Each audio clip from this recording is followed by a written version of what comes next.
तूफान में फंसकर एक समुद्री जहाज तहस नहस हो गया। उसमें बैठे सभी यात्री समुद्र में डूबकर मारे गए, बस एक आदमी को छोड़कर। भगवान की कृपा से वह किसी तरह बच गया और बहकर समुद्र के किनारे आ गया। उसकी बेहोशी टूटी और आंख खुली तो उसने खुद को एक उजाड़ सुनसान द्वीप में पाया। वह भगवान से प्रार्थना करने लगा, भगवान मेरी मदद करो, कोई मदद यहाँ भिजवा दो। दिन गुजर गया, रात हो गई, लेकिन उसके लिए कोई मदद नहीं आई।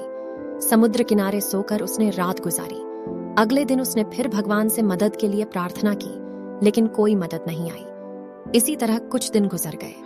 उजाड़ द्वीप की जिंदगी को अपनी किस्मत मानकर आदमी ने कुछ लकड़ियां और घास फूस इकट्ठा कर अपने लिए एक झोपड़ी बना ली। टूटे जहाज से बहकर आई चीजों में से उसने अपने जरूरत की चीजें इकट्ठा करके झोपड़ी में रख ली। उसी झोपड़ी में रहकर वह दिन गुजारने लगा। एक दिन वह भोजन की तलाश में गया हुआ था। वापस लौटा तो देखा कि उसकी झोपड़ी में आग लगी हुई है। अपना एकमात्र आसरा उजड़ जाने से वह बहुत दुखी हुआ और आसमान की ओर सिर उठाकर भगवान को कोसने लगा। भगवान, मैंने तुझसे मदद भेजने के लिए कहा, पर तूने न सुनी। मन मारकर मैंने जीने के लिए यहाँ एक झोपड़ी बनाई तो तूने वो भी जला दी, मेरा आसरा छीन लिया। तू बड्ढा निष्ठुर है। रात वह समुद्र के किनारे सोया। सुबह तेज आवाज से उसकी नींद खुल गई। उसने देखा एक समुद्री जहाज किनारे आ लगा है। वह खुश हो गया कि आखिरकार उसके लिए मदद आ ही गई। वह जहाज पर बैठा और जहाज चल पड़ा। उसने जहाज के कप्तान से पूछा, आपको कैसे पता चला कि मैं यहाँ इस उजाड़ द्वीप में फंसा हूँ? हमें रेस्क्यू के लिए फायर सिग्नल भेजा गया था। पर मैंने तो फायर सिग्नल नहीं भेजा, आदमी ने कहा। लेकिन हम तो फायर सिग्नल देखकर ही आए हैं, जहाज के कप्तान ने कहा।